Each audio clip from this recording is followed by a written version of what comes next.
Marcelo a perdu la femme. À ça, il en est à Monique Koki en Abana. Esther wana yé mutaoye ba conséquences na yé. Je sens que j'aurai des problèmes. Mais je m'en fous et je m'en fous.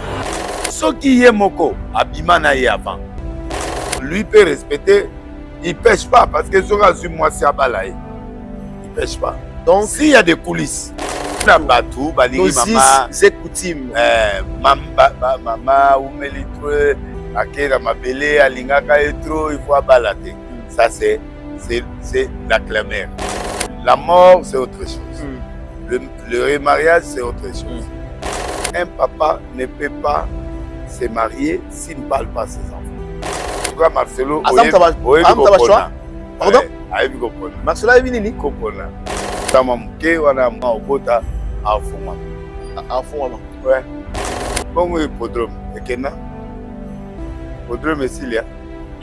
Ce qu'on a négocié, ils ont ça ne muta publiaka liboso que ils ala artiste. Mais biso pe a tout ça là. Martyr le 22. OK nan te. Ata me seigneur sur kimi a obandelaka. C'est lui qui est important. Quitte appart, Pichu Kitenge appartement.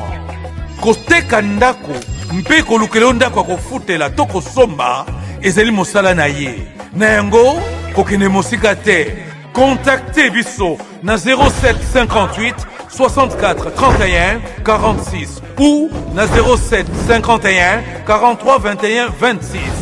Quitte appart, Pichu Kitenge appartement. Yende Kolo Masolo. Pona kofutela, toko somba, kokoma propriétaire. Email dynamis119@gmail.com. Pichu Kitenge appartement. Contactez Pichu Kitenge sur le ligne bien sûr le mot mandat wa kitoko. Sur le mot appartement ya kitoko avec Pichu Kitenge kit appart. Ozanda kuna yo kitoko. Na Île-de-France Mobimba. Location immobilier avec Pichuki Tengekit à part si les allez m'assurer d'acquittement. Parmi les bons, il y a le meilleur. Général Investment Service. Une société d'un Congolais aux capitaux 100% congolais. L'une des rares qui vous offre une gamme variée de services dans différents domaines. Nettoyage des façades des immeubles et de tout autre espace de vie. Dératisation. Désinfection, désinsectisation, production de papier hygiénique, production de glaçons, spécialiste en logistique, spécialiste de l'immobilier, boulangerie, traitement des plaintes. Il met à votre disposition des camions-bennes pour l'évacuation des déchets et immondices. Le tout à des prix défiant toute concurrence.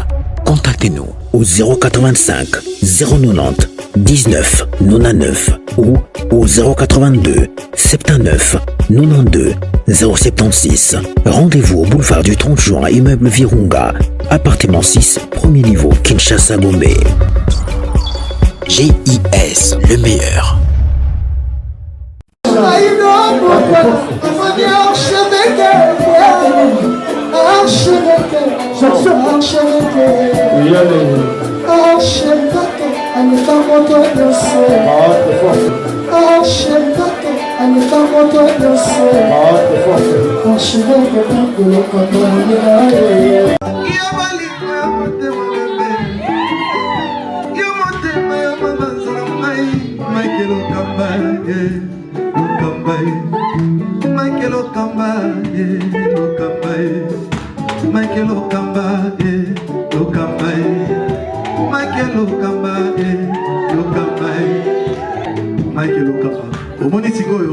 L'artiste, c'est l'improvisation. Na honoré dans l'émission. Africa Elengi TV, votre chaîne, l'incontournable, la star des chaînes.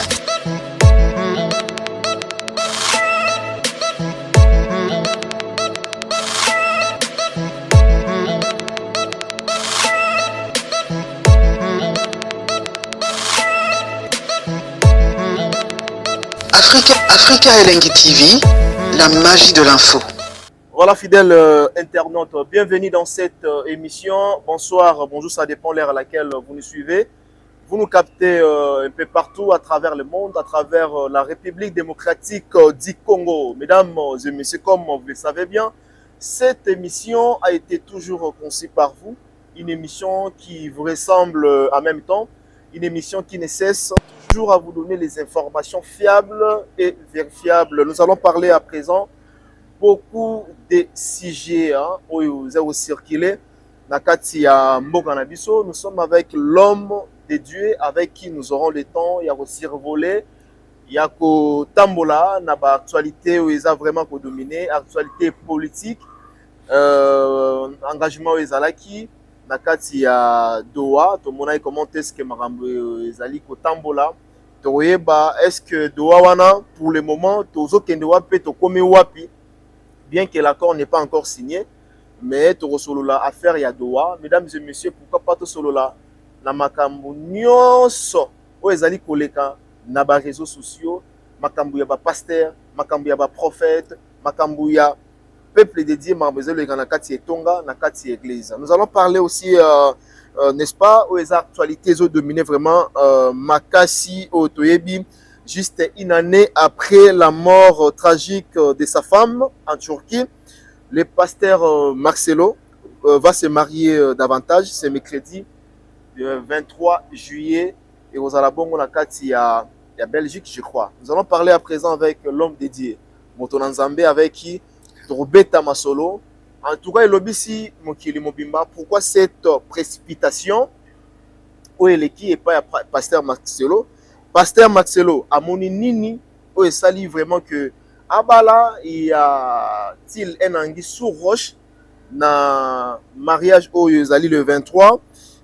Il faut normalement combien, ouais, ça ma question te retourne à prophète des nations sur les yeux. Il faut normalement combien d'années à un homme avant de se remarier après le décès de son époux? Est-ce que la Bible les prévoir nini? Et puis la loi, il y a code de la famille, ils ont prévoir Penini, Torosololana, Moussa et Nanzambe, le prophète des nations, Denis Lessé. Bonsoir, bonjour. Bonsoir. Bonne santé. Non, ça va. Namoni, déjà, ça va, Balenciaga, et puis Nassé, Ouakigara, Gucci, hein? Namoni, Gucci. Là, tu vas Céline. Elle a dit, Céline, la Licolo, et puis, la Sepelara. Banane. La Sepelara, Bilo, ils ont mis un Sika. Lorano, la tate. La Sepeli. Ça va. Bishop de Sepeli. Bonne église, Arche de Noé. Non, ça va. L'église évolue très bien. Tout va ça bien. Dans mon côté, qui dimanche, Oyo. Tu vas rappeler sur l'offrande. Thème sur l'offrande. Oui, la terre sur l'offrande d'Abel. Offrande de Sani. Non, on a la Sabatou, nous avons premier logo, ils ont une relation à l'offrande. Offrande. Et puis, les critères d'offrande. Pourquoi l'offrande? Tu ne faut pas ça l'offrande. Tu vas avoir une offrande. On a expliqué profondeur. Il y a des dîmes d'élévation, des dîmes, des blocs, tu vas avoir des mais tu as Nathalie Ndegomo ya pasteur ba pesi ba offrande a collecter mbongo nyonso to azuka bolongo na ba mama alobi bit na bango ezate po ba gagner mbongo et pas peuple de Dieu bandimi donc bit na bango offrande pena so les a ko gagner ba âme na bango ko pesa yango mais bango lui et pas non là il est à côté. L'objectif de l'offrande c'est pas ça, il est à côté. Offrande de Salemaki pour Nzambe d'abord. Offrande des pour Batute, les pour Nzambe. Lui ne consomme pas l'argent. Il nous laisse la formulation de tout ce qu'on doit faire avec ça. Donc, non, ton consommateur, mais nous allons travailler ça dans l'œuvre de Dieu. Na o bisoto liaka, na o bisoto tiaka. Na bana arche banana na li offrande. Pardon? Bana arche banana na li offrande. Ah, en fait. Même Archo Akala. Même Archo Akala. Oui. Prophète. Bien sûr. Vous allez dans le ministre. Non. Le député à l'époque. La dîme me donner la dîme, c'est autrement. Mais non, même offrande. Non. Offrande déjà pour la mais offrande, il y a un pasteur, un ministre. La dîme. Allez à la dîme. Il y a un dîme. D'accord. Offrande était. Offrande est pour la misala Nzambe. Pour aider Batou. Ok. Très bien. Alors, Boni Mboka, Boni Adoa, affaire à Doha, Tokomi Wapi. Bate Belé Balobi, Batreta Bapantin, et pas le président de la République, mais les autres au Mona. Que Kalaming était signature, il y a Bakor, ils ont ça la Manakati à Doha. Tokomi Wapi pour cette affaire. Non, mais pourquoi les gens se gênent par rapport à Nanga tout ça, non? Bananga baza batu oyo Rwanda a proposé pour baya basala musala et na musala ba on ba osala profit ezo kende pas ya Rwandais. Ce sont ces gens qui l'utilisent pour guerre et pour utiliser richesse wana pour à vendre. Donc baza batu, c'est ce que le président dit. Batu oyo Rwanda a utilisé. Alors, c'est ce que Rwanda utilise. Le président Roswana Bangote, il ne parle pas avec eux. Mais au moins, il a délégué. Oui, il a délégué le gouvernement. C'est normal parce que Basengi Bango va négocier. Donc, il est parti. Donc, le Congo, la RDC a été représentée quand même. Oui. Par les membres du gouvernement. Oui. Voilà. Par le ministre. Bango Babengaï, le ministre intérieur. Il y a Congo. Na nani siko Rwanda peut atteindre ministre intérieur et a représenté les deux pouvoirs wana. Donc moi je crois que Bazui Goma, Bazui Bukavu, ils ont un impact. Ils doivent parler avec eux. Le gouvernement congolais. Ils doivent parler avec eux. Oui. C'est une faiblesse pour la République. C'est pas une faiblesse. Bazui Binomboka. Mais tu n'as pas dit que tu négocies, tu solo la même pas la banque. Non, ils n'ont pas dit ça. Le président ne parle pas avec qui. Le président de la République, c'est une institution. Le président de la République, c'est une institution. Mais au moins, c'est lui qui a délégué. Non, c'est pas lui. Mais c'est il n'est pas au courant. Dirige, oui. Il n'est pas au courant. Il est au courant, il dirige. Mais il ne traite pas avec eux. Voilà. Au moins, il a accepté à Non, mais parce que quand il y a la négociation, quand il y a déjà l'Amérique qui dit parle avec eux, comment tu vas refuser? Tu ne vas pas respecter les contrats américains. Parce qu'ils sont dans le territoire congolais. Ils prétendent être des Congolais. Va stopper, et j'ai mon n'a ndenge bako progresser, va stopper. Maintenant, il fallait pas sur la bango, ndenge pe dialogue ngé ozala. C'est un peu dans ce sens-là. Alors, il peut s'en passer dans Bango. Mais, comme Basengi, Baya, Ndena Luanda, ils ont bongo. Il y a le virus, il y a un président rwandais parce qu'il y a un dans Bango. C'est ça, le même procédure. Donc, en fait, le président ne parle pas avec Nanga. Mais, les membres du gouvernement, oui. La délégation, oui. Ils peuvent parler avec eux. Donc, bref, Bango, na Rwandais pour directement lié. Parce que Outikuna, Yeboye. Alors, qu'est-ce qui se passe à Doha? À Doha, il voulait avoir une idée à la rebelle.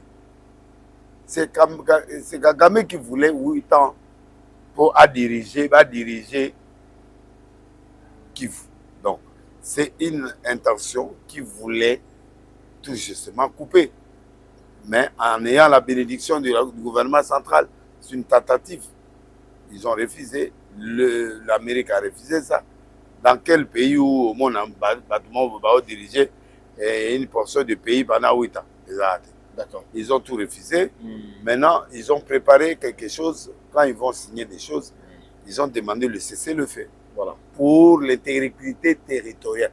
Et là, on a eu Sakayo Yangwan. Voilà. L'Amérique, dans tout ce qu'il a signé là, il voulait laisser au président, au pays, pas le président, mais au pays, l'intégrité territoriale. C'est-à-dire, l'intégrité territoriale, et cause à la bafoueté. Et c'est pourquoi Bati cessé le fait, de façon que nous avons bougé dans la position jusqu'à ce que nous signé un document. C'est le fait, c'est ce qui est maintenant, officiellement, il y a le cessez-le-feu pour l'intégration, pour la totalité et intégralité à territoire à l'Abysso.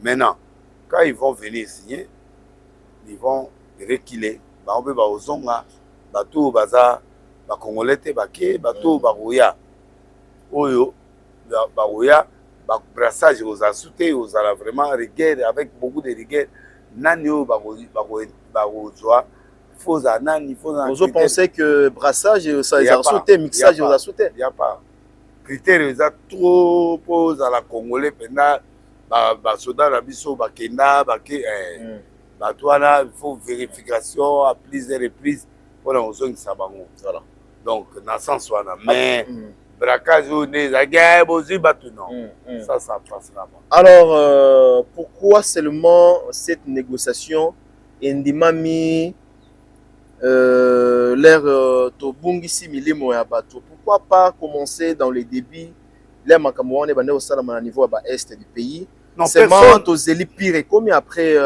commis bloqué. Non, personne après non. Voilà. Kagame parce que lelo milimo ya bato ane ozala réparer tetoloba. Bon, c'est l'aléa de la guerre. Ah. Ouais. Ah bon? Ouais.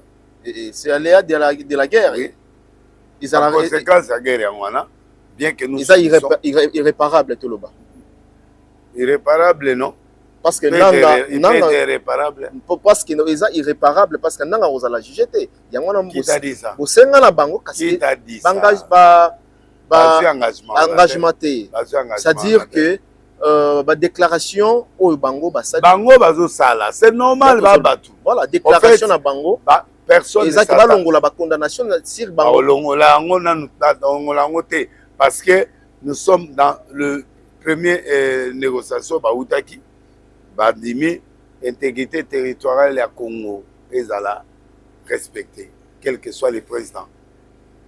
Donc bango il faut pas tout ça intégrité territoriale ya Congo. Ça c'est la première et la clé qu'ils ont signé là. Pour nous on que nanga vous allez poursuivi.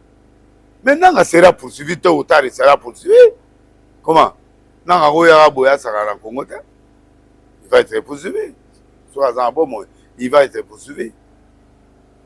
Soit en bon mois. C'est bon à Kofi? Non, j'avais prononcé une prophétie contre lui. Ok. On a liwa panaï. Oui. L'esprit des morts. S'il est vivant et qu'il sera là, il sera jugé. C'est ça le problème. Lui, il est rebelle, mais il peut mourir comme il peut ne pas venir. Et bon, les autres vont traiter les dossiers. Donc c'est ça. Et là, on a souligné et pas naïo. Ils ont dit que l'avantage de ce contrat, l'Amérique est derrière. Il pèse trop. Il pèse devant bateau à l'agneau. Au moins, mais chaque fois, l'Amérique soit bêtée le bon à la table. Par rapport à la loi de Babima Bakena. Mais là, on doit bimi boké. Tu peux ça comme arme. Et ils ont été clairs que l'intégrité territoriale, c'est pour le Congo. La force union se goza na kati et qu'on se retire. Très bien. Et qu'on se retire et puis aux hommes là moi bateau aux ala au bakota bakoti. Le reste non. Donc pendant que bango bakendo signer kuna na président Kagame. Okay. Donc moi je crois que chaque pas où nous franchissons la vérité, Dieu est avec eux, avec nous. Pour eux, ils voient comme si l'Amérique est derrière nous. Parce que nous, on est le pays le plus riche de l'Afrique. Dans sous-sol, la biso, tout ça, mbongo, tout ça, la richesse. Ils ne s'intéressent pas. Eh, bana iloro. Bana iloro te. Biso, tout ça, riche. Sous-sol, la biso. Biso, les gars, Afrique du Sud, les gars, Nigeria, les gars, oh, Nigeria, nango, biso, toi, nango. Mais oh, biso, toi, nango, Nigeria, nango. Voilà, donc, nous sommes riches. Ça nous donne l'avantage de bien coopérer avec les gens là. Et ces gens-là, ils ont besoin de notre richesse. Et nous sommes les atouts. Et ça nous donne l'avantage. Et l'avantage est que nous avons la richesse. On va en ôter. Et le roi a la richesse, parce qu'on s'intéresse plus à l'Abisso. Condition Abisso de repérer ça par retour. Donc c'est ça le problème. Donc bref, Bango, militairement, Bakindagimo avance à cause de la trahison qu'ils ont fait. À cause de la trahison. Oui, et cette trahison est dévoilée. Voilà, Bango déjà arrestation, du jour au jour. Voilà. Donc le président aujourd'hui, il a la position des forces dans le pays du moment où nous partons vers la révolution de l'armée. Okay. Et la révolution de l'armée va chasser tous les traîtres. Mais basé belé à la présidence, ils sont nombreux dans le ministère, basé belé. Même dans l'Assemblée? Oui. Ok. Basé belé, donc la purification prendra du temps. Ok. Mais au moins déjà on connaît qui est qui. C'est ça qui est important. D'accord. Alors, peuple congolais, Azelani Ninasima, il y a ce qui est comme un moment, il y a signature, il y a Bakor Oyo, et Zapé Nadoa. Tozelani, qu'est-ce qu'on doit espérer? La paix. La paix qui vient. Oui, la paix, voilà. La fin de la guerre, et puis beaucoup de choses. Partage gâteau et aux alatés? Par rapport à Nani. Ils ont un engagement. Par rapport à Nani, à Rwanda. Par rapport à Rwanda. Rwanda, on pas ambitieux. On ne lui doit rien. Et par rapport à Kabila, parce que Kabila derrière, il ne doit rien. Il y a M23 et AFC. Kabila, il n'a rien à voir au Congo. Atigani. Va faire naé, bablo naé, oui, mais je crois que il y a un bazo luka dialogue pour bazonga. Il y a un bazo luka dialogue. Ce qui doit déjà c'est bon. Je vois pas l'intérêt du dialogue. Dialogue les a moto, il faut pas dialoguer naé. Les a yé bananga wana ba misima. So basi ba solo na bango mazuma compromis. Je ne vois pas l'importance de dialogue. Pour va passer ba oyo ba ministre onyos. Dialogue et aussi ma pour le pouvoir. Alors nous ne voulons pas que ces gens aient le pouvoir. Bon, dialogue, Moussa Nangozani, tout ça, ou il y a une résolution importante. Alors on n'a pas besoin de ça. Dialogue, c'est avec qui? Catholique. Nous, on n'a pas besoin de lui. On les a mélangés un peu avec l'église de réveil et puis les confesseurs religieux. Oui, c'est quelle formule, mais ils sont toujours là. Je ne vois pas l'importance des catholiques. Voilà, aux hommes l'importance il y a catholique qui parce que tu sautais général Franck Tumba ou Azan arrestation. Est-ce que vous avez une nouvelle sur cette arrestation? Non, mais il est arrêté. On fait les enquêtes. Ton nom est cité. Voilà. Mais comme ça, Moutema Yafachi, côté Italie à sécurité, c'est lui. Comment se fait-il que a tombé Azamuta Kabila? Basoda ebele batika wana za basoda Kabila. Ndeni ba comme ça pembeni soki ba yebaki ki Azamuta Kabila. Bien sûr, batu bakoya azali na confiance na président Kabila, ils traitaient très bien. Docteur Naï a traité docteur Kabila. Il y a des gens au début, il n'a pas de gens, il est venu, il a accepté. Le garde de corps qui est à côté de lui là. Oui. C'est un garde de corps qui était avec Kabila. Kabila, mais oui. Jusqu'aujourd'hui, il est là. Mais il est là, on l'a fait des enquêtes. Il a été interpellé aussi. Oui, hein, oui, mais il est l'homme libre. Quand tu es clean, tu es clean. Quand tu es dedans, tu es dedans. Donc, ça a pris du temps, mais... Aux hommes, implication, il y a Kabila, Makambo, surtout la présidence. Il est là, il est là, il est là. Il est là, c'est lui. C'est lui qui a infiltré le Rwanda ici. C'est lui qui a infiltré les soldats à Rwanda, les soldats belé, bakoti, l'armée, bakoti, et bandaki yete, et bandaki pas papa. Moutatsaki, chef d'état-major, ya Congo, James Kabaré. Ah ouais. Il y a hérité. Donc, les deux Kabila, ils ont mal fait. D'accord. C'est pas bien. C'est pas bien. Voilà, la marambo ezali kokoma na kati ya mboka na biso ndenge prophète des nations azali koloba. Alors rapidement toujours dossier il y a Jacques Kabula ou akimi na mbongo pour le moment ba signaler biso en Afrique du Sud. Pays mboka il y a désordre ndé bat bazoloba.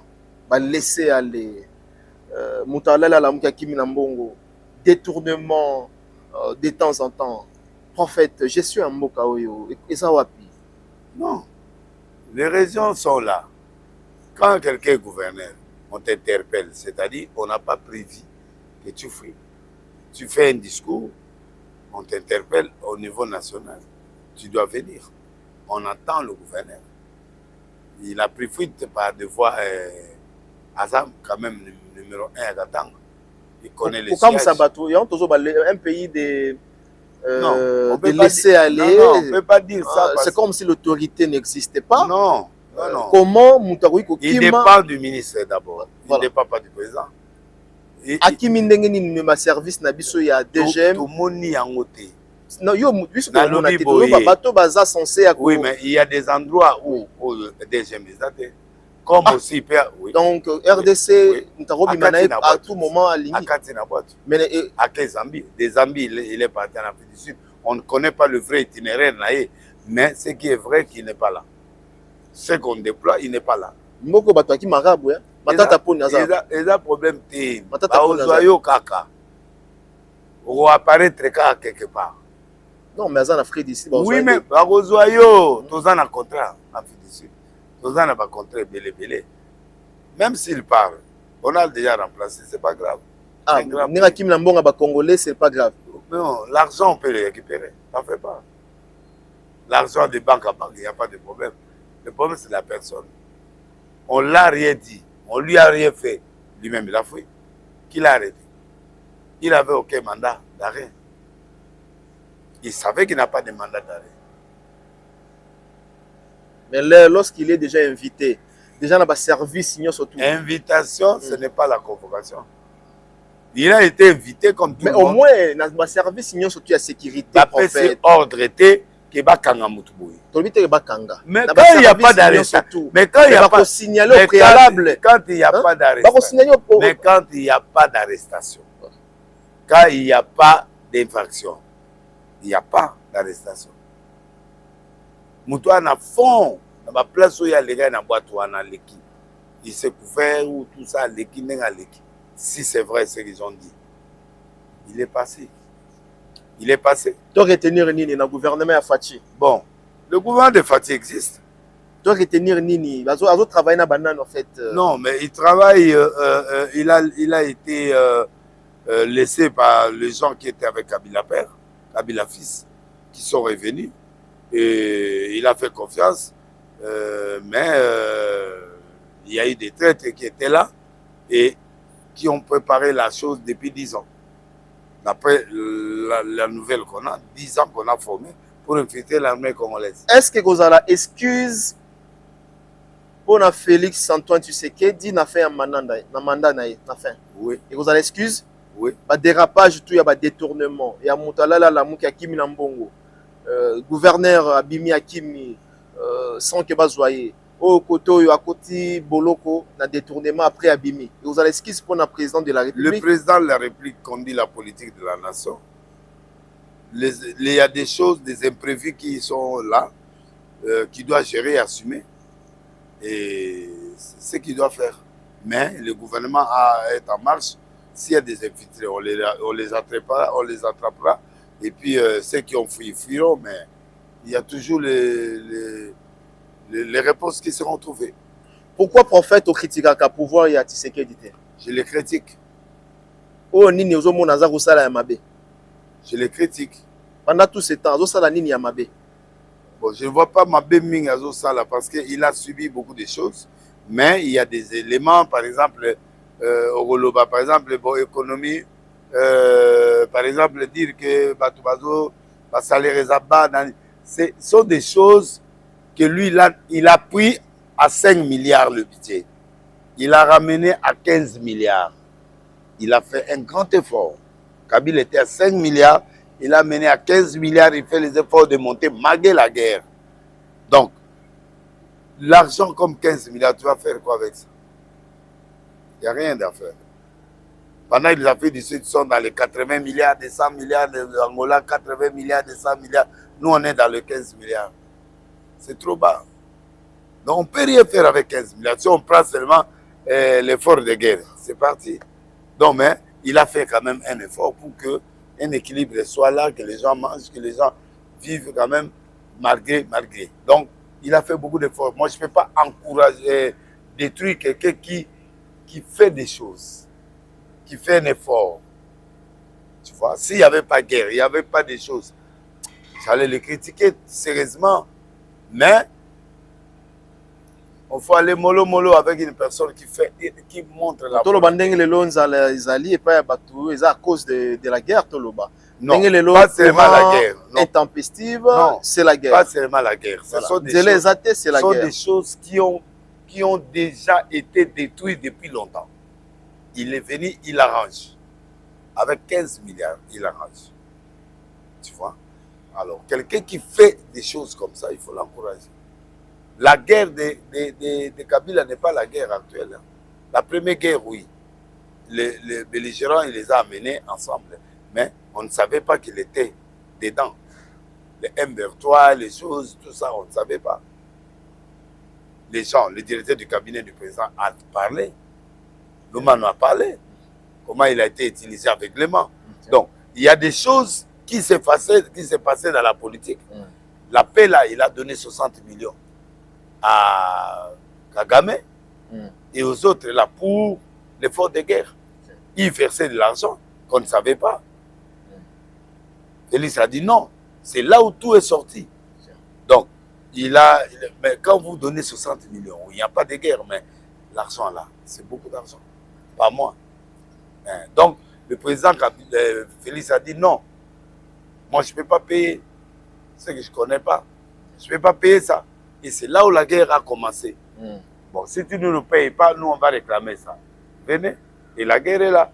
Les traites étaient déjà installés. Et c'est pourquoi ils sont arrivés à un niveau où tu vois.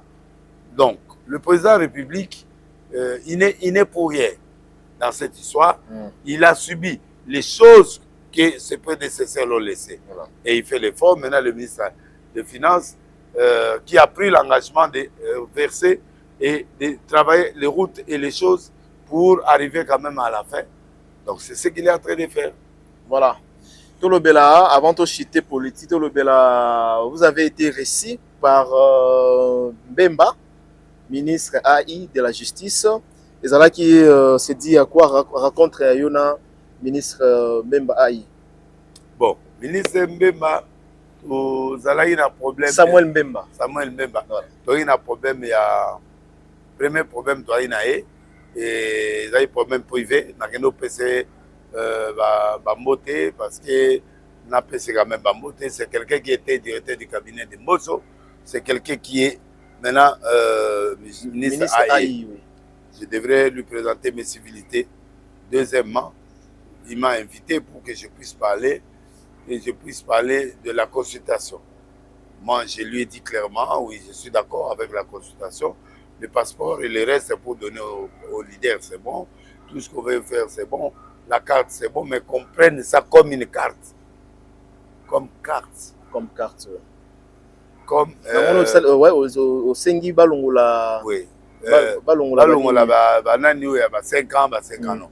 Que ça devienne une carte officielle que l'État donne aux pasteurs pour reconnaître que les pasteurs sont là, ils leur donnent la carte. Et le reste, ça peut marcher comme ça. Mais quelqu'un qui a la personnalité juridique, vous lui demandez encore le permis de culte. Donc, c'est bien, mais à un certain moment, il faut que nous puissions arriver à sceller ces choses, à aider le peuple à comprendre. Donc, les cartes pastorales du ministère, c'est bon. Mais les autres là, voilà. C'est pas nécessaire. C'est pas nécessaire. Ouais. D'accord. C'est ma façon de voir les choses. Ok. Très bien. Avant de changer, surtout quand on a un sujet très important, on va te béléver bazo zelayo nango. Tu as dit déclaration, il y a Francis Tatou. Oui. Pas le but que même la Bible mignon surtout, ils ont un ancien ou bien Nouveau Testament, ils ont la place où batikali kolobe la bolingote, nzambe batikali koloba place monte balingae. Jésus a posé la question à Pierre, m'aimes-tu? Jésus, c'est qui? Jésus, c'est Dieu. Voilà. Il est déjà tombé. Vous voulez quel commun? Vous voulez quoi encore? Jésus, il pose la question à Pierre. C'est quoi ça? Voilà. S'il est Dieu, non? Il est Dieu. Et alors, c'est ça l'amour. Pourquoi il veut ça? Ok. Pourquoi il veut? Voilà. Voilà. Pourquoi il veut? Oui, je t'aime, d'accord. Voilà. Voilà. Donc, je ne sais pas ce qui a pris Tatou. Ah, c'est quoi? Le buzz? Je ne sais pas. Il y a ce monde qui a maturité. Bon, il est compliqué dans c'est dit, c'est un prophète, je ne sais pas ce qui passe dans sa tête, mais il n'a pas raison ça. Je vais donner plus de 10 versets, 30, 40, 50, ça peut arriver. Hein? Jésus dit, il dit, aimer Dieu de tout ton cœur, de toute ton âme, et aimer ton prochain comme toi-même. Aimer qui? Dieu, non? Faut boyeba ke bino boza basali na nzambe. Tout ça il dit. Biso photo ya ke pa na bino bo lakisa biso oyo nzambe azali kosenga. Mais batu musu ba ko lakisa te. Ozomona ke ba Francis Tatouazo désorienter peuple de Dieu. Mais il est qui? Dans un message à vous. C'est un prophète. C'est un prophète. Non, il peut parler ce qu'il veut parler. Ça ne nous concerne pas. Donc toujours pour na biso peuple de Dieu. Mais biso to ça peut wala pour na lakisa bino. Alobi na mena répondre. L'avantage c'est quoi pour le Makamba Bongo? Il fait ce qu'il entend, ce qu'il veut faire, ce qu'il veut parler. Je ne sais pas son débat, je ne sais pas ce qu'il veut. Je ne sais pas ce qu'il veut. Parce qu'avant de moi, il y a belé. Et la façon naïe. Ah, tu benga ngotoba base maintenant. T'as invité, je crois. C'est dans le cadre de la base. Alors, bas tomatos. Tomatos, c'est magicien. Bon, donc, il a dit beaucoup de choses au milieu de occupés. Ok. Il parle des choses. Il parle. Mais limbo la biso. Mais moi, lecture ni osali na déclaration na yé selon yo. Moi, c'est ancien quand même, légende. Bon, moi, je ne sais pas ce qu'il dit, hein, parce que ça n'a pas de sens. Tu vois? Lui, il a beaucoup de mélanges de doctrines et beaucoup de choses, ce qui le trouble. Donc, il est dans un trouble psychique ou un trouble psychologique. Donc, il est dans beaucoup de choses parce que plus que tu embrasses telle doctrine, telle doctrine, tu te retrouveras dans une mélange, tu seras perturbé et tu risques de ne plus comprendre ce que tu dis. Alors, moi, je demande à Tatou d'être calme, de suivre un seul chemin. Et puis, les gens sont traumatisés dans beaucoup de choses. D'accord. Alors, donc, moi, il est libre de faire ce qu'il veut. Nous sommes dans un pays laïque. Il peut dire ce qu'il veut, ce qu'il veut. Mais nous, on arrange ça. D'accord. D'accord. On arrange. Très bien. Nalinga olongola parce que batando zela on pas ngapé. Mais le tatouaroyi oloba bongo aussi longtemps ba légende bazawa ba terre abiso que nzamba za bolingo. Ya lobi le sika moroté Bible ezoté ya batuke no tolinga ou bien nzamba tikeli biso bolingo. Ils ont la place moroté. Merci na ndenge olongoli yango. Mais na enseignement moko sur yango toloba yango. Okozwa enseignement moko yango c'est yango. Semaine prochaine toloba. Voilà. Très bien. Napé Sambote na Enoch Oscar Ilunga depuis Paris. De la part il y a Paul Claude Joma. Il s'appelle Enoch Oscar Ilunga depuis Paris. De la part il y a notre monteur Paul Claude Joma. Alors, prophète Totali, Tofandi Karaboué, il y a une nouvelle, la servante de Dieu Esther Aïcha, avec qui le pasteur Marcelo Tounassi va se marier au nouveau ce mercredi 23 juillet. Pasteur Marcelo Azak pour se remarier le 23 awa. Sentiment ni nous allons réaction ni nous allons il y a mariage, il y a sika, il y a prophète des nations. Il est temps, il y a ngoyo. Oui, je suis content qu'il se marie parce que la mort c'est autre chose. Le remariage c'est autre chose. Il n'y a que la mort qui nous sépare.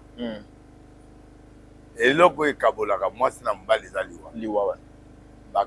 Moi, ça fait une année, il est célibataire. Okay. Depuis l'enterrement de sa femme, il est célibataire. Voilà. Alors, se remarier, ce n'est pas un problème. Non. Il n'y a pas de délai pour se remarier. Voilà, il n'y a pas de délai. Il n'y a pas de délai. Même dans un correcteur, 739, il n'y a pas de délai. Même le même jour, selon Oui. un correcteur. Oui. D'accord. Donc, au Robala, quand tu veux, comme tu peux rester. Voilà. Ah, moi, c'est na betata 2 ans. Ça dépend de toi. C'est lui le responsable de l'engagement. Alors, il a dit, maman, bon.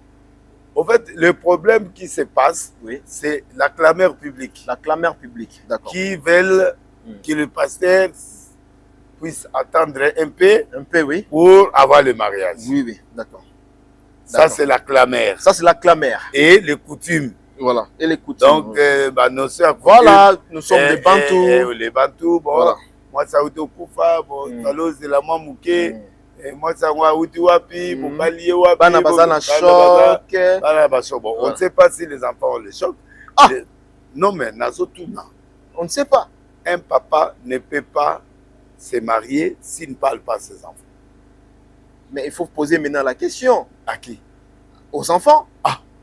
Moi, allez poser la question. Non, non, non, moi, tant que journaliste. Ouais, oui, va Oui, si on me permet. Vas-y. Si on me permet. Mais le je dois problème, aller, la Bible, voilà. qui est notre écriture, nous autorise à nous marier. Voilà. Donc, il peut, si tu trouves que pour ne pas tomber dans l'obstacle, Voilà. tu veux te marier, Voilà. il veut se marier. Voilà. Alors, ne me posez pas la question que moi, tu vois, moi, je ne suis pas... On a ma question. oui, mais écoute, Yo le ballon dans son ensemble. oui, dans l'ensemble, il a la liberté d'épouser notre femme. D'accord. Et il a trouvé Sœur Esther, une belle femme. En tout cas, Marcelo. Pardon? Marcelo est venu. Kopona. Adam Tabakoudé. Oui. Apoli avec Apoli Sœur bien. Marcelo. Soko pona mabe na ngana loba mais Adam Tabakoudé. Ouais. Yango moni l'autre fona tuna kio pourquoi bino ba pasteur bolingi ekobo? Ekobo ndeni. Pourquoi bino ba pasteur bolingi? Ekobo en quoi? Bolingi Magoda. Magoda en quoi? Mais oui. Non, non, lui il est libre. Pourquoi seulement quand non, trop, il est libre. trop joli, non, trop il belle? il est, mais papa. Belle moi, figure. Oui, mais moi si faut à propre pour à bien pour. Propreté ça Non, non, non, non, non, belle voilà. C'est ça. La Aza belle, Azali propre, Azali servant de Dieu, il a toutes les qualités. Bolingi moi si faut dans la kitoko bino ba pasteur. Mais il faut bala moi. Bozo wele na ba païen ba sa kitoko. Owele na nani? Pardon? Owele na Na ba païen nani? ba sa kitoko. Nani? Ta ba pesa bo misa. Pesa biso nani? Toza batuna mai na makila papa. Tout le monde a rappelé ma sengigne yaka. OK. Na normal pe boye alingi moi. OK. À Balier le 23. OK. Le mariage sera fait. Voilà. Après un communiqué officiel de l'église. Voilà. Donc, je ne vois pas là où il a péché. D'accord. À part la loi, les clameurs publics Avant les qui les condamnent. Voilà. Et peut-être que moi peut-être des coutumes. Bon, bon, Tokelango, spirituellement, au lobby, c'est tout à fait normal. On peut s'y référence à du point de vue charnel maintenant. Du point de vue à bon. La Chanel, disons toi spirituel. Bon, Tokelango Bantou. Tokelango Bantou. On a Bantou, nos mama. C'est coutume. Mama, umelitre, akera mabele, alingaka etro, il faut abalater. Ça c'est la clameur, Bantou normal. On comprend. Très bien. De deux. Naba manabiso ba Bantou, mutakufi. Bon, il faut moi revendre ça. Est-ce que 3 mois à Kenabana na Barcelone, ayeboye, amoni mwana na lengi mais quand on est tous à l'église, tout terre, total à Botala rappelé. Ah, bon toi batute. Na 4 églises botala. Total à quoi? Aux attentes la ne poser la Bible na maboko. Non, la Bible na maboko. Bon Bible là liste ça des choses. Mais Marcelo tanga la Bible makasi. Kalobi ko tanga Bible na liste il y a des choses. Il y a des choses. Jésus est vivant. Nathalie. Et ça, le problème, à mon ministère, tout le monde doit présenter. Voilà. Alors, il peut étudier. Voilà. Téléphone les arbres, Botsololi. Après. Un an, c'est beaucoup, papa. Voilà. Toye Siko, ce qui se passe dans le réseau, au lobby clameur public. Le problème est que Marcelo a bali dans une année, ndé à Bali, à Obala le 23 awa. Problème est en côté. Le problème est que na maema son pasteur Marcelo atina mitou ya ba chrétien. Atieni. C'est comme si il aza Yesu nani leki ya petit frère ya Nzambe. Sa façon de on sait qu'il est. Comment ça? Mais un petit frère Jésus. Aza petit frère Jésus. Mais bien sûr. C'est un petit frère Jésus Yozanan. Ngapé. C'est le bon biso. Ce ban Jésus. Jésus. Voilà. D'accord. Donc sa façon. Marcelo aza mutu. Aza mutu ana mai na makila akokweya comme akotelema. Aboyi kokweya azu mwasi angabala. Mabeni. Yango na biko bala eza péché te, eza pe mabete. Oui. Même Bible to tangiawa eza même tout après enterrement ko bala na yo. Oui. Problème eza sikoyo ndenge to ebeli pasteur Marcelo. Yé kaka moko nde bat balobi a critiquera ba église et surtout ba église catholique, tout monde récemment wa ndenge critiquera ba église catholique. Mais bat balobi au mona sango moko te au sala makambo oyo Marcelo a tombé la yango. Que moi si a kufi une année wana déjà au mizuela qui moi si. Comment expliquer prophète? Na éviter sozo banga nde koloba. Na banga. Comment expliquer ça? Na banga nan. On a évité. Comment expliquer ça? Na banga nan. Comment expliquer? Non, banga Marcelo. Comment expliquer que na lobaka waza les gens étaient na banga ki. D'accord. Et alors? D'accord. Mais ce muta na raison na ye. Na opese raison. Mais au cours il y a une année, un an. C'est ça ma belle. Mais muto a koufeli. À quel moment balingani na maman Esther? Na moment où mutaza na choc na douleur. To fani ngala na mboka o to moni comment est-ce que Marcelo, pasteur Marcelo asiminzela na ban ake na Espagne. À 8 ans na yepé pour na ko tracer ko bossa na ma blessi ma mbebele. To lo bana moment wana selon yo, na moment wana déjà na cessé relation bandaka déjà? Non, je crois pas. Je crois pas. So babanda ina cessé ngana imilanga te mais ce qui est vrai, que à lingi moisi. Balobi alingi avant la maman Blanche azalaka déjà. Non, tant musu ba yebanaki avant.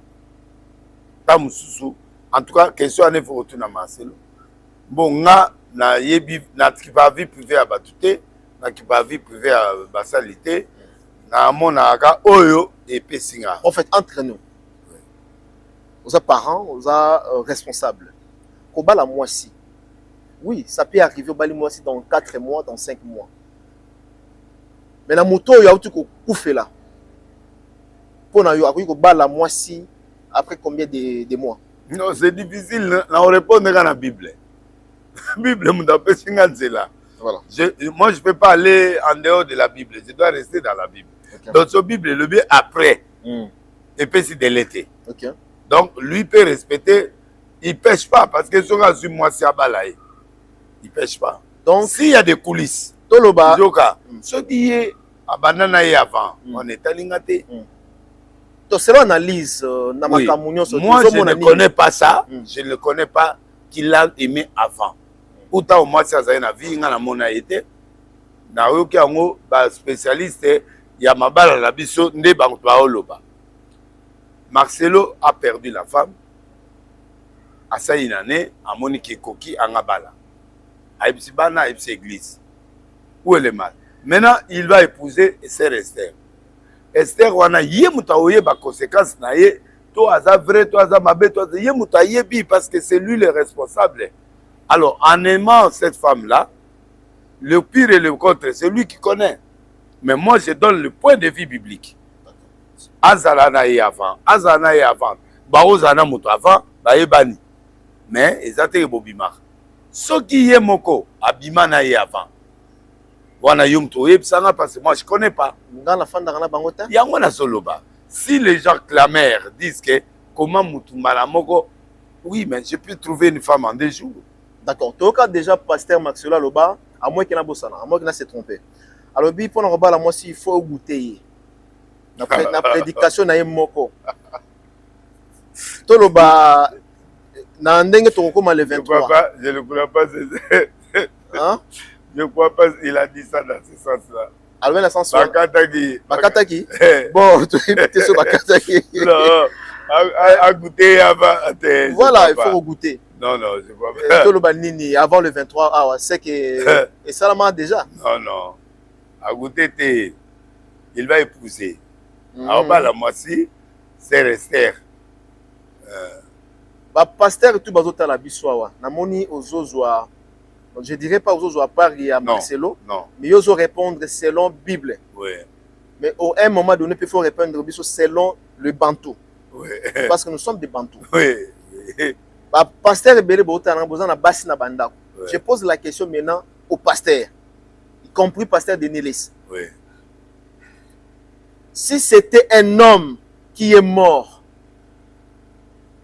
accepteriez-vous que la femme puisse se remarier après une année? Ça dépend. Question, réponse. Mais ça dépend. Oui ou non? Oui, je peux accepter bibliquement, comme aussi je peux dire non. Non, ça pourquoi? dépend, il y a Bolingo, non, pourquoi? Non, pourquoi? Non, parce que ça dépend. Il y a Bolingo, si pour moi, le mariage est important pour nous, je 2-3 ans au bala. Mais si je trouve que je ne vais pas pécher, autant maintenant dans 3-4 mois, je peux m'épouser. Ça, je suis d'accord avec ça. Mais maintenant, ndebo mona Marcelo mona ende. Sango. Sango. Oui. Bosoka za sango. Akoka. Akoka te. Yango aboyi lisumu akeko bala. Po biso tokokanga motema neti nga boye nakokanga motema 2 ans 3 ans. Yo okokanga na yo. Naokanga na nga. Okay. Nakangi naotala naotala ou nakovala na nga pe. Okay. Mais ye aza musantu. Voilà. Nde bino bozoloba. Voilà. Par le sang de Jésus. Il voit que akokate. Azui c'est resté moi si kitoko. Abalaye. Moi si kitoko abalaye. Et qu'en après voilà. Y a-t-il un anguille roche? La précipitation? Non. Il y a certaines personnes balobi qui conduisaient balobi nakaba mariage mingi ya ba précipitation ezalaka.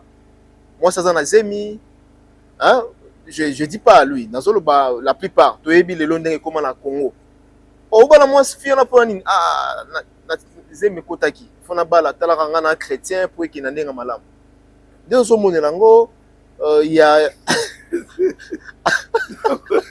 ah professeur on a raté ma Bible voilà yo muto on peut se passer on a raté la Bible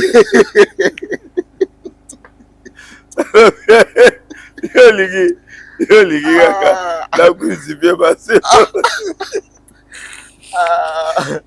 le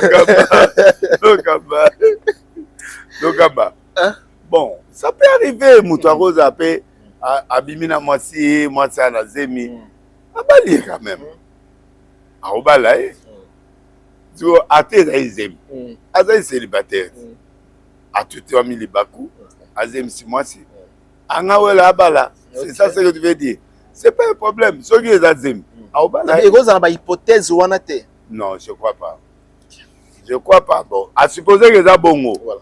Il est célibataire libaku ye abimina mwasi na ye sikoyo abali eti d'accord si c'est vrai mais le coup des hypothèses voilà. C'est normal à cause d'appel abimi na ye azwi zemi alingi zemi mon anate ako profiter pe abala ye c'est pas grave mais c'est pas le cas voilà. C'est pas le cas Marcelo alingi mwasi asepe na ye angabal tout ce qui est coulisse c'est Dieu qui connaît ah ouais c'est Dieu qui peut connaître na maye nyonso ezali kotambola kolobama Nzambe nde mutu ayebi le na motema ya Marcelo oui na motema mwasi na motema ya mwasi mama Esther oui mais pourquoi bino bolingi ka kotiaka na libala ya mama Esther biso te nga motuni yango na oloba pourquoi bato wana balingi ka ko justifier bango na pesa la bonne réponse et balobi boye aujourd'hui Marcelo aza modèle Marcelo Olingo azalaki nango na mama nani mama Blanche. Oui. Il est kaki ndelo. Izalaki vraiment makasi. Kobungisa mama Blanche. Mort ezalaki tragique pour le peuple congolais mobimba. Non seulement le peuple congolais, même les Ivoiriens. J'ai vu l'intervention il y a pasteur révérend Makoso au pays à l'obé Zalarate Yekutu.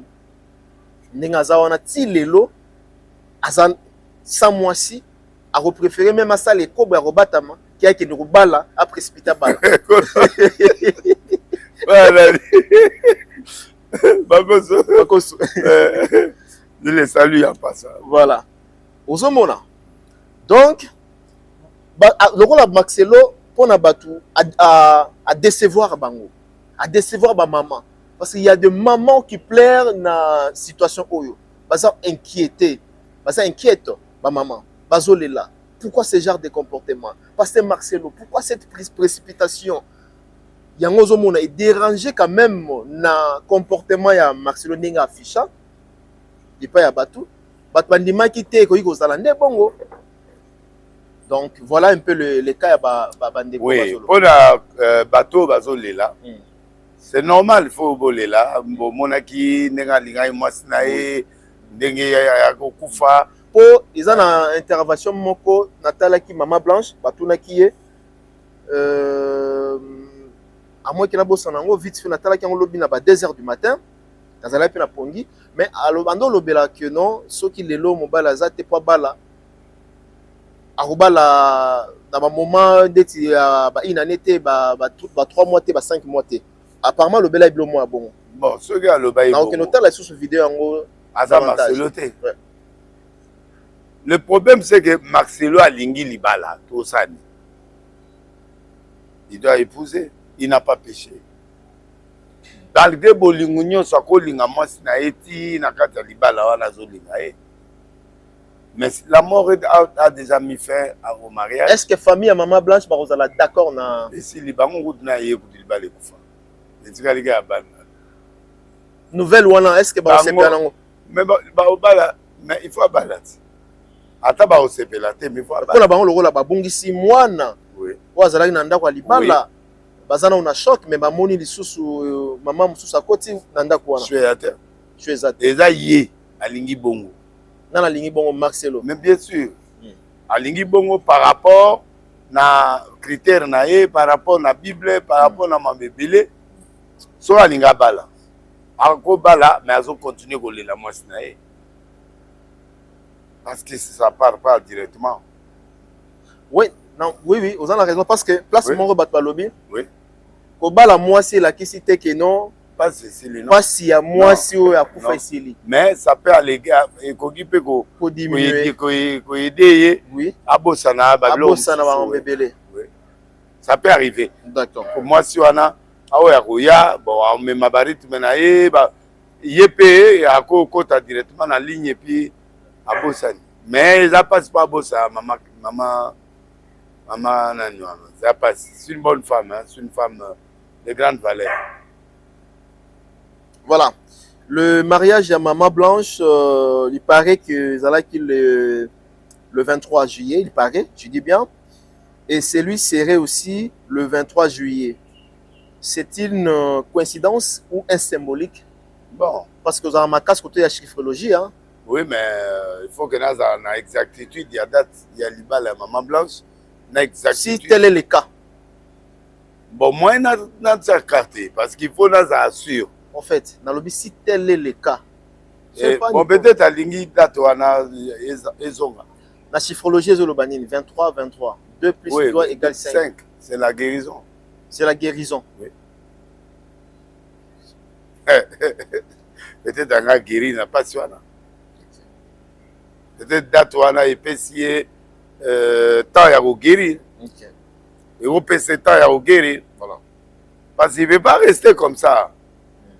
Pourquoi la moi si il y a pas blague blague maman n'a pas balate akufa maman a bota biso ah OK a balate ti lelo akufi abiye mbali moko akoka ye azati alingi mbali na ye tout ça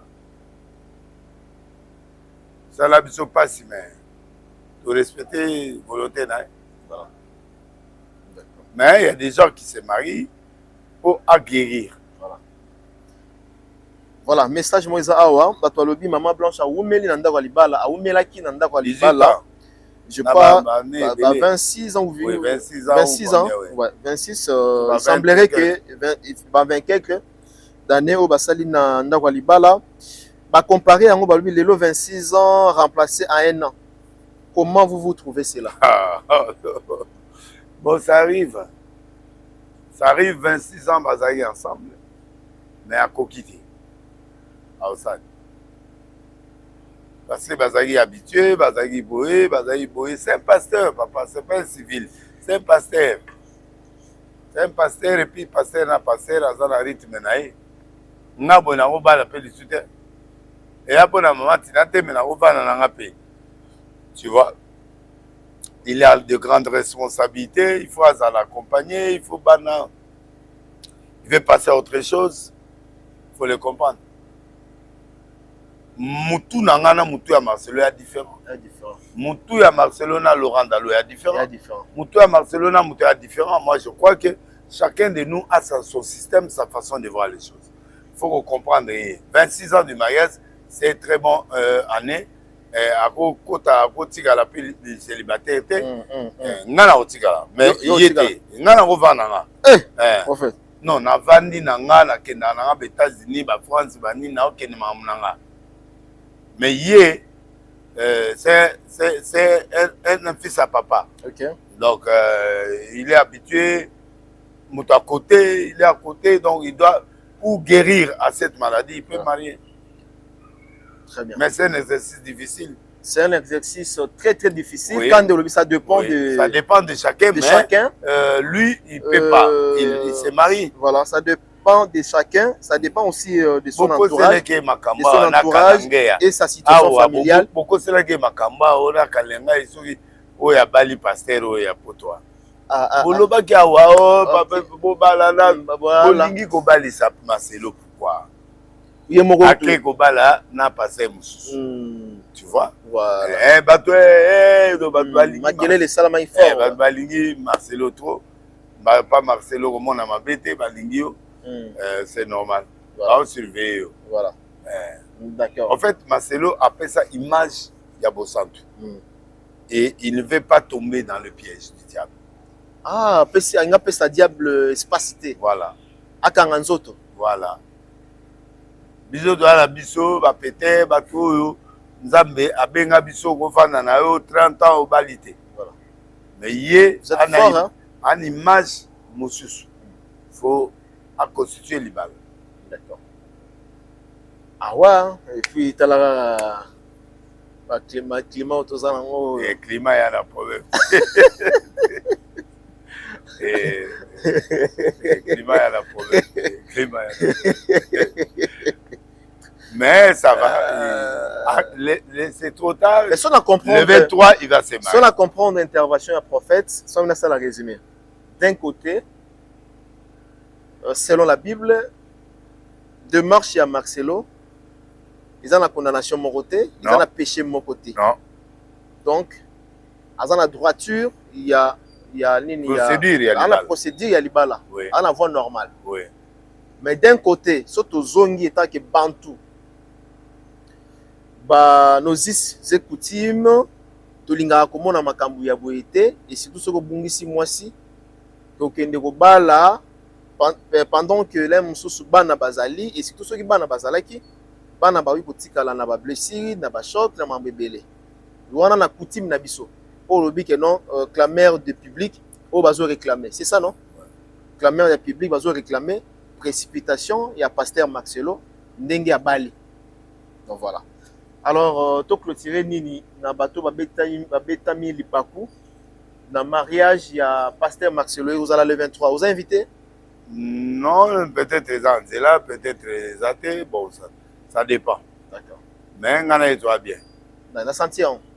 Na senti. Toi bien, dans le sens il y a ma bêtise, mais soit au bas là, en tout cas mes félicitations, que Dieu vraiment t'assiste et puis cette fois-ci je crois que c'est la meilleure encore. tu as une bonne femme, tu as encore une autre. C'est pas deux femmes, c'est une femme et une femme. Chacun a un rôle. Félicitations. Et dans maman Esther Aïcha.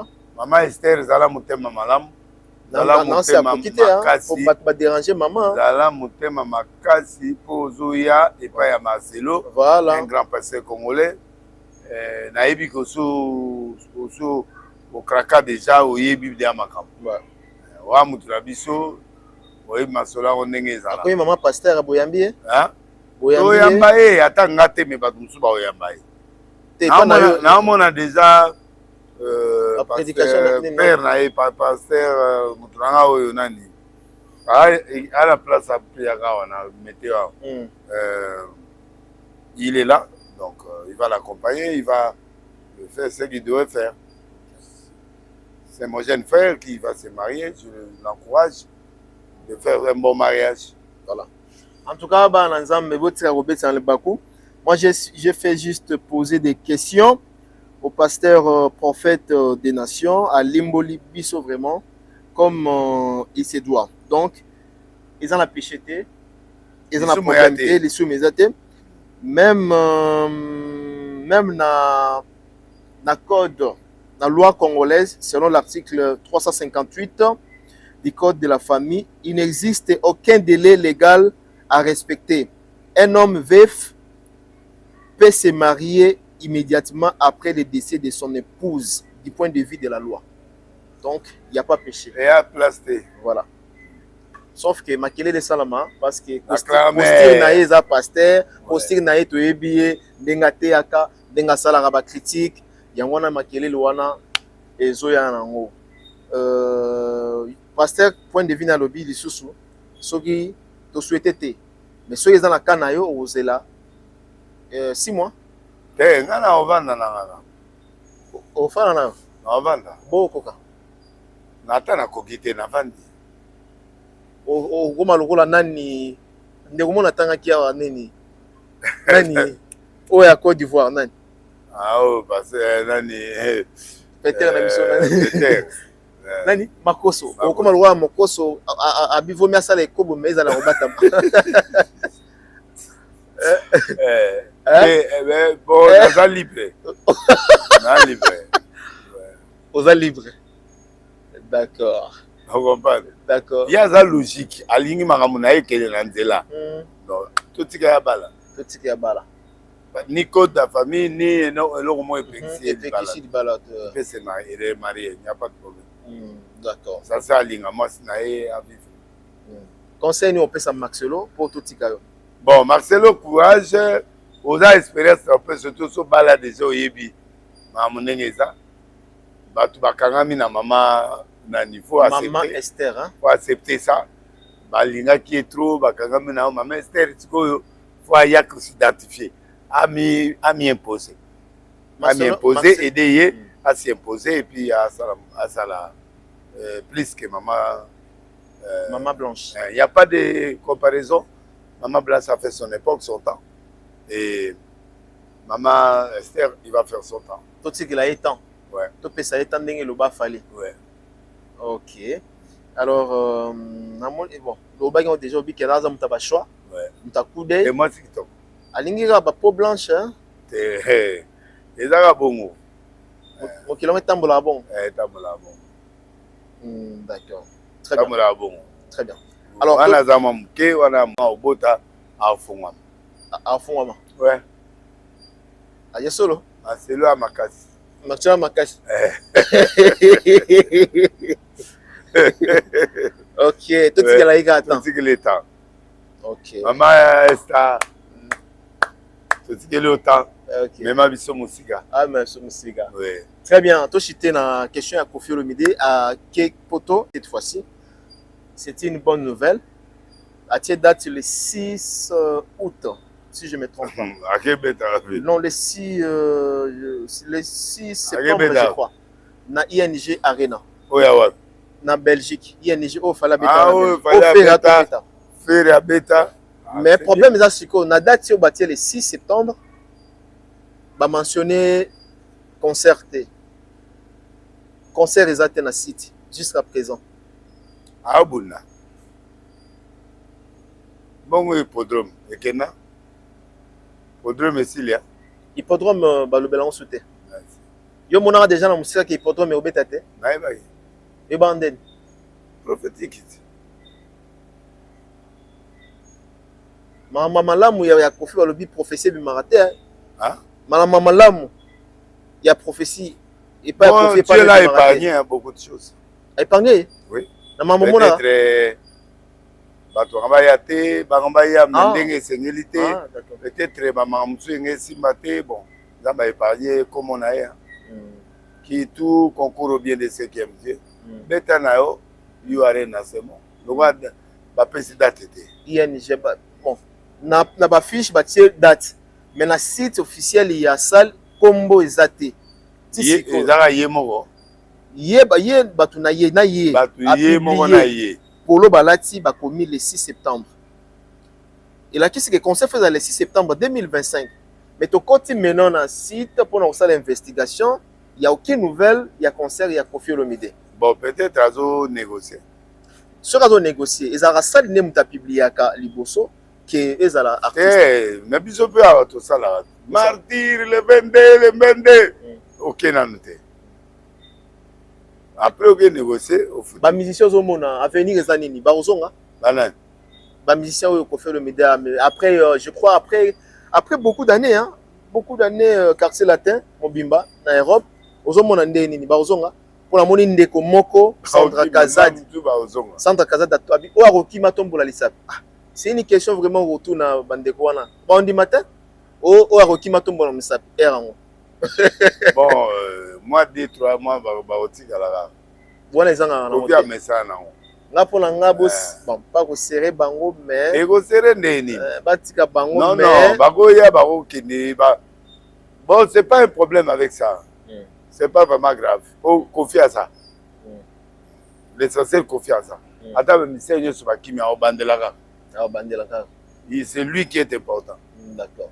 Pour visiter ça, on te dit, à part comment on est, J3. JR33. JR33. On a mis ça, na ibi kunaka yi. Oh, batika le ibi bangote. Rien. Na ibi ka J23. JR33. Oemba. Non, kanisa.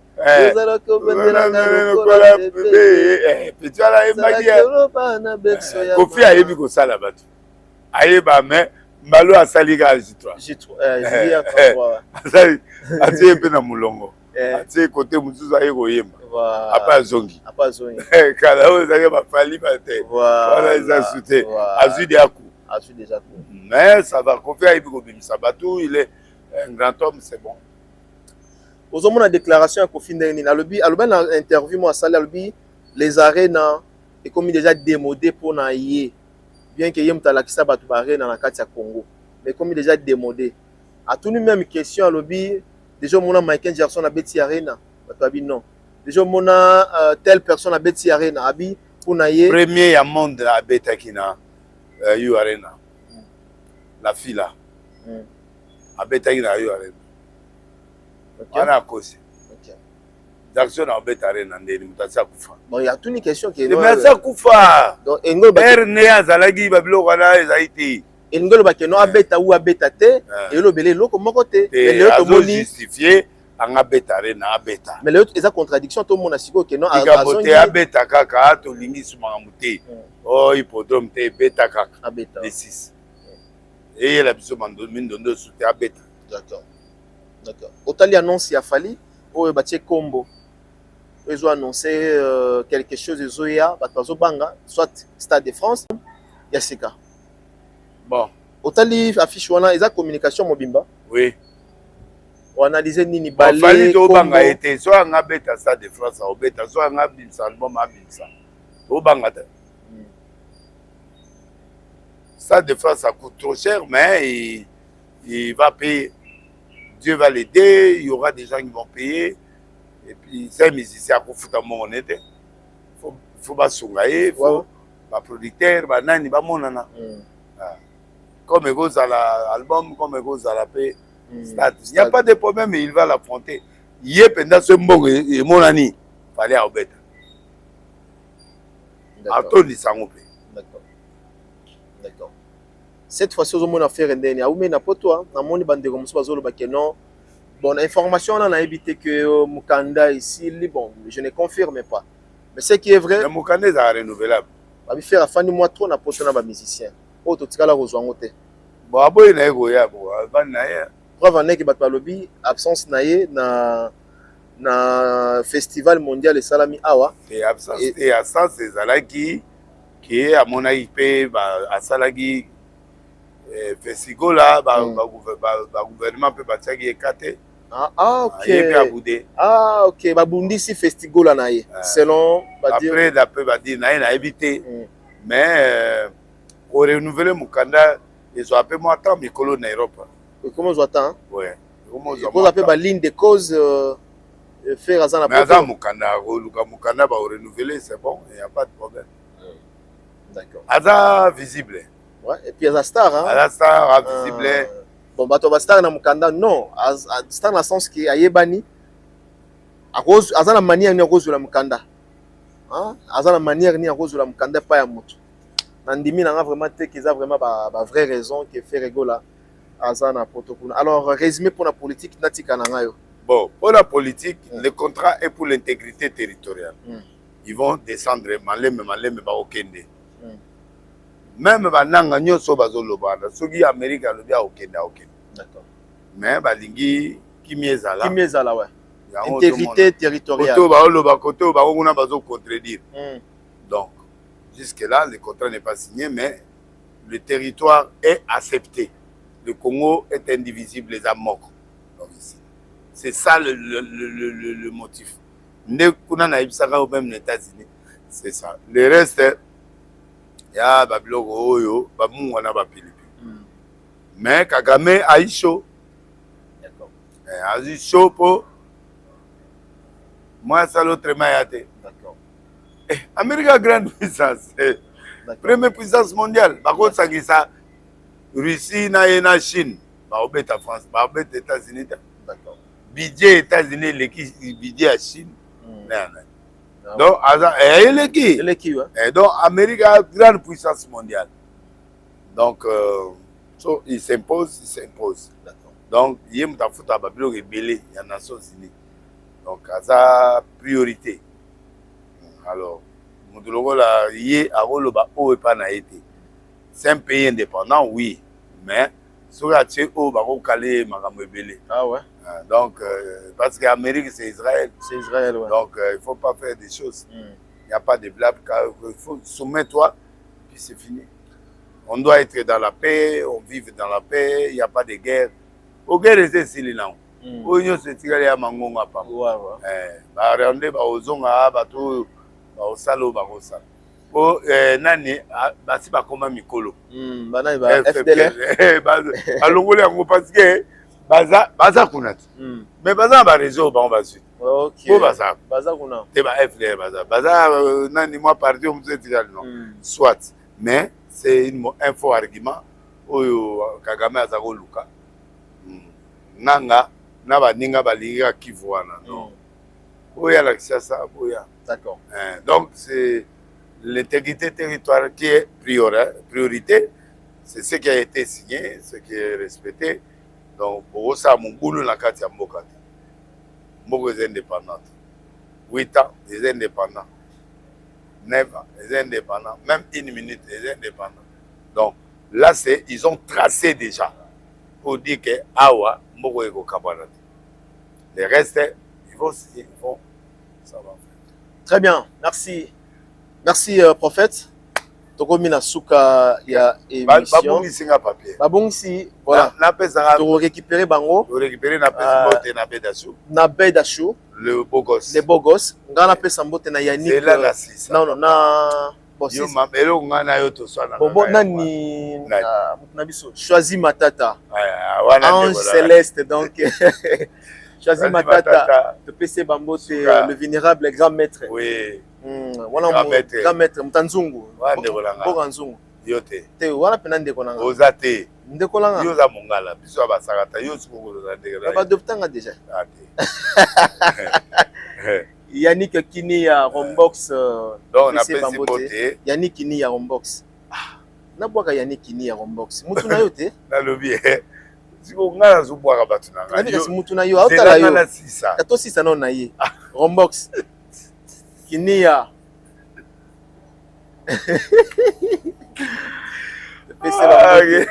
L'homme il y a Louis Vuitton. Il y a ouais muto alimaki yo. Ah te wala famille. Famille sacrée. Mukolo moko l'appela nganda ina ye. Wala famille. Mamulanga ko takate. Ça va. Oya nga sobele biye combien? Cisco kitenge. Allo bini. Tuna ye azotala. Cisco zolo ba lokote yake no Dubai. Dubai ya pamba première classe. Ngai na tio na première place. Na pasteur Romoloba. C'est la Lili, Cisco Soba. Ah, Cisco. Mais na big grand homme. Peut-être rab empêchement. Et empêchement da Soba. Donc bref, au Pesimote na ministre ya finance? Non, ministre ya information. Mouyaya na PC. Asen. Des problèmes te na PC mo. Ah d'accord. Autongelo moi malamu na bandal. Na moni. Au moins on. Na moni. 4 niveaux. Bon, c'est grave. Azumbongwa. Et tongami na 6 mois. Boniko. Azumbongwa. Oh, mais on a tout une question. Na zumbongo na imoko. Asala. Asala ministre. Ok. Oui. Salaire na yako. Ok. Ba frère biloge belé azako. Mboko yo. Mboka te. Ils ont bongisa ba ministre. Ana mbongo. Do pesi mbote na mama Fifi Masuka zamba pambola ye na pesi mbote na nani Lova Kings Lova bolobio na pesa raté eza mutu te Kings Lova lobana eza mutu na pesi mbote na ndekolanga oyo ya nani Jezola agence Asia na pesi petit na wana na longolo mwa libanga lelo o lobi la hotel ao Galotte, na longolo Galotte. Galotte pesi mbote. To pesi mbote. To pesi mbote na nani mususu na ine na Dudu forme zo boka ite. Dudu forme. Yazela. Yazela. Mutuna mutu na yo ya Sénat ya parce que Sénat ni ye azali Kester adjoint. Kester. Ye azali. Na pesi mbote. Nani na pesi mbote na petit na nga o Italie. Maimona.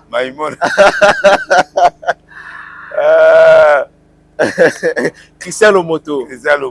L'homme fort. Motema ya maman Carole. Oui, maman Carole.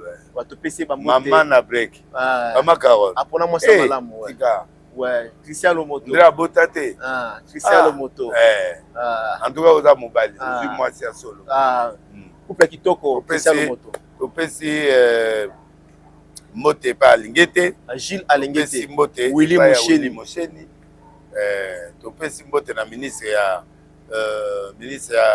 fonction publique. Nani Liao. Jean-Pierre Liao. Oui, na yena moninga na ya pente. Oyo mwana papa ya camarade ya papa Tseke. OK. Nani. Moni esika na monta ka opasi. Comme qui m'a fort. Kibasa. Nabi Au moins il va tirer ça. Babi Kibasa, ça va pas na yo? Ouais. Ma famille. Ça va. Ça va ni. Maman l'enveloppe. T'es la enveloppe pas Kibasa. Nzamba alokinga. OK, ndapena inde enveloppe kaki. Rien. Muturanga ya kati na famille mumba. D'accord. Ça va. Cosité. Cosité. Mudims. OK. Wa mabanga nyonso zao. Gilwano.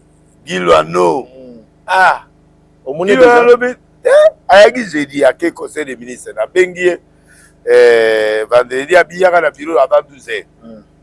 Na bureau privé. Mais na obenga yo. Na la zélite. Na bengi yo za papa. Yo le obenga nga. Yo na ya. Bon, amutu na ngai. To solo la kaka. Na le grand des grands. Le grand Joko. Ministre des Finances. Yé mo azui biloko tout ya nzela ba biloko tout yé. Ouais, bah c'est quand même t'azui. Bon malam. Bon pena malam. Oui, yé Aza expérimenté, il peut faire la route, il peut faire des choses. Voilà. Voilà. Ministre des Finances, Doudou Fouamba. Doudou Fouamba, oui. D'accord. L'homme, quand tu le vois, tu oublies ce que tu es. Au bout, ça, il y a un problème là. L'homme, il a mais il est occupé à Bima et Biro. D'accord. Mais Nzamba Anaï. Nzamba Anaï. Tu peux si Doudou Fouamba, Bambote, Fouambale. Bambote, na côté Zali. Tu lui as répété. Pas de problème. Un jour, Pemboule au Beta. Mais na bois qui est Fouambale. Non, on a Léo l'été. Toi, il est bon. Ok. Olobi, hein. Merci. Merci à ceux qui sinon merci je pense. Richard Ontessa, tu peux sur Bambote RTNC.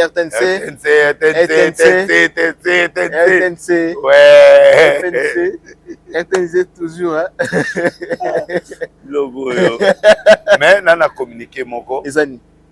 Maindo metozo organiser forum moko kalamigité na mois ya août. Oyo to benga ba homme d'affaires. Batu nyonso ya Maindo Mebaya na ba mi ya Maindo Mebaya après forum wana nde to soutenir Maindo Be toza na banque ata moko te toza na makambo ya retard Maman Denise papa président pour soutenir biso na action na ozongela bino pona oya pona otika invitation pona musala kitoko to sala pour le Maindo Be je me tairai jamais et à côté na botami pour contribuer quand même les fiscaux dans mon pied pour permettre tout moi. Ok. Bokozo Oyo Azali gouverneur ya Maindombe à sa vert nous faisons le moyen nous cherchons tout ce qu'on doit faire pour ajouter des choses dans notre région. Que Dieu vraiment vous bénisse. Beaux alors na balingeti ba tout élément. Ba nani oyo mutunanga vulnérable. Ah, choisi Matata. Maindombe to cotiser. Choisi Matata. La réunion ana et l'axa to sa miroir ya Maindombe. To zana banque ata moko te ba banquier nyonso ya kin. Banque ezate kuna. Donc les autres sanga passe. Voilà. Donc nous demandons au président au tous les ressortissants à Maindombe au soutenir biso pour y retirer l'invitation. D'accord. Botika Maman Denise? Oui. Ah, Moutounanga. Ça va. Donc, na sengi Nzambe abatela bin. Merci beaucoup. Merci Richard Tessa. Merci Boris Djouma. Merci na équipe Mobimba Oyo Balandi Biso. Oyo Balo accompagner Biso. Merci na Bandeko tout. Oyo ba assister Biso. Na Musika Pepembe. On se retrouve prochainement avec le prophète des nations, l'homme des dieux. Oyo Bolingara Mingi. Quant à moi, je vous dis au revoir. Quitte appart, Pichu Kitenge appartement, Kote Kandako, Mpe Kolukelo ndako kofutela toko somba, ezeli mosala na ye. Na yango, kokene mosika te. Contactez Bisso na 07 58 64 31 46 ou na 07 51 43 21 26. Quitte appart, Pichu Kitenge appartement, Yende Kolo Masolo. Pona kofutela, toko somba, kokoma propriétaire. Email dynamis119@gmail.com. Pichu Kitenge appartement. Contactez Pichu Kitenge sur le ligne bien sûr nous sommes en kitoko. Sur le sommes appartement ya kitoko avec Pichu Kitenge kit appart. Ozanda qu'on a yo kitoko. Na Île-de-France Mobimba. Location immobilier avec Pichu Kitenge kit appart. Si les allées m'assurer la kitoko.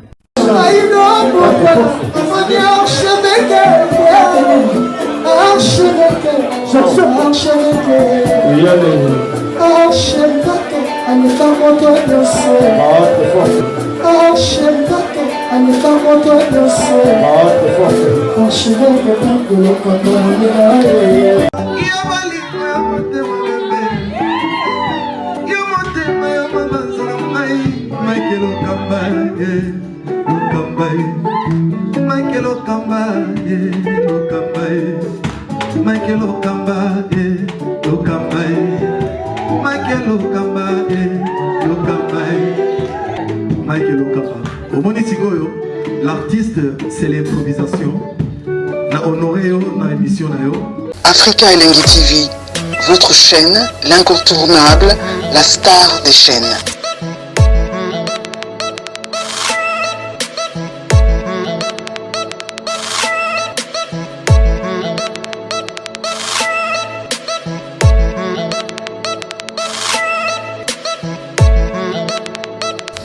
Africa Elengi TV, la magie de l'info.